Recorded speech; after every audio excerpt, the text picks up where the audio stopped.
வணக்கம். 3 நிமிஷத்துக்கு ஒரு தடவை ஒரு பெண்ணுக்கு மார்பக புற்றுநோய் இருக்குன்னு கண்டுபிடிக்கப்படுது. அதே மாதிரி 12 நிமிஷத்துல ஒருத்தருக்கு மார்பக புற்றுநோயினால ஒரு உயிர் இழப்பு ஏற்படுது. இவ்வளோ இம்பார்ட்டண்ட்டாக இருக்கக்கூடிய மார்பக புற்றுநோய் பற்றிய விழிப்புணர்வு நம்மளுக்கு தேவை இல்லையா? அதுக்காக தான் இன்னைக்கு நான் உங்ககிட்ட அதை பற்றி பேசுகிறேன். நான் மருத்துவர் மதுப்ரியா, IFS இந்தியன் ஃபர்டிலிட்டி சொசைட்டியோட தமிழ்நாடு சாப்டரில் எக்ஸிக்யூட்டிவ் கமிட்டி மெம்பராக இருக்கேன். I am a fertility physician. நான் இருக்கிறது நோவா மற்றும் ஸ்ரீ ஃபர்டிலிட்டிங்கிற ஹாஸ்பிட்டல்ஸில். இப்போ மார்பக புற்றுநோய் அப்படிங்கும்போது எனக்கு எதுக்கு இதெல்லாம் தேவை? எனக்கு என்ன மார்பக புற்றுநோயை வந்துட போகுது? சின்ன கட்டியெல்லாம் ஒரு பெருசுப்படுத்த வேண்டிய அவசியமே கிடையாது. கொஞ்சம் எனக்கு கூச்சமாக இருக்குது, இதெல்லாம் போய் டாக்டர் கிட்ட பேசுவாங்களா என்ன?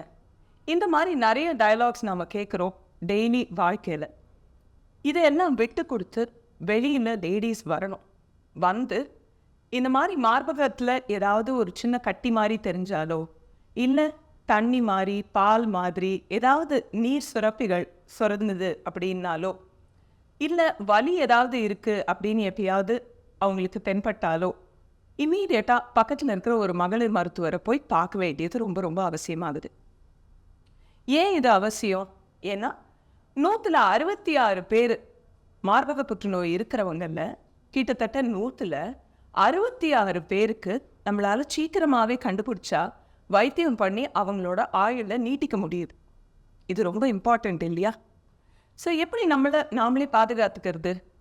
முடிஞ்ச வரைக்கும் லேடிஸ் எல்லாருமே மென்சஸ் முடிஞ்சதுக்கப்புறம், பீரியட்ஸ்க்கு அப்புறம் தலை குளிக்கும் போது டெஃபினட்டாக மார்பகம் செல்ஃப் பிரெஸ்ட் எக்ஸாமினேஷன் சொல்லுவோம். மார்பகத்தை பரிசோதனை பண்ணிக்கிறது ரொம்ப ரொம்ப இம்பார்ட்டண்ட். எப்படி பண்ணலாம்? 2 விதத்தில். கண்ணாடிக்கு முன்னாடி நின்று மார்பகம் 2 சைடும் ஒரே பிளேனில் இருக்குதா அப்படிங்கிறத பார்க்கணும். கண்ணால் பார்க்குறது இன்ஸ்பெக்ஷன். 2வது பால்பேஷன்னு சொல்லக்கூடிய கை மூலமாக தடவி பார்க்குறது. கட்டி ஏதாவது இருக்குதா, ஏதாவது சேஞ்சஸ் ஸ்கின்ல தெரியுதா, தோலில் வேறு ஏதாவது சேஞ்சஸ் தெரியுதா?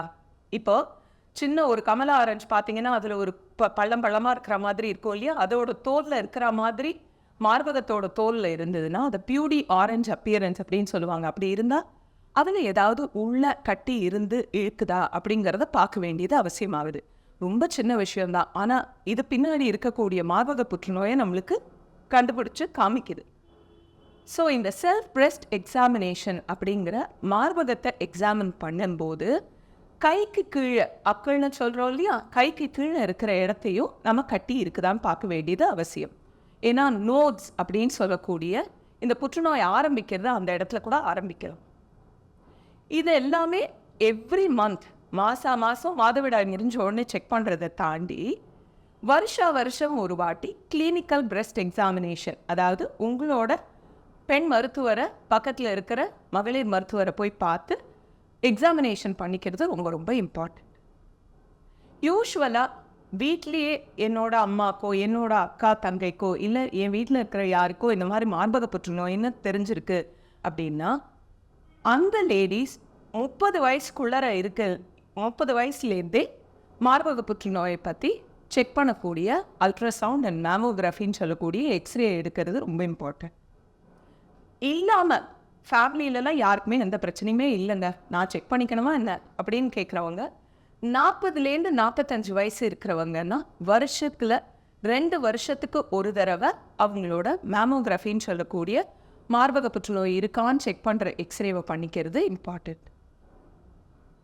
மருத்துவரும் மக்களும் சேர்ந்து இதை கண்டுபிடிக்க முயன்றால் மட்டுமே ஏர்லியாக நம்மளால் இதை தடுத்து மேற்கொண்டு பரவாமல் காப்பாற்றி அந்த உயிரையும் காப்பாற்ற முடியும்.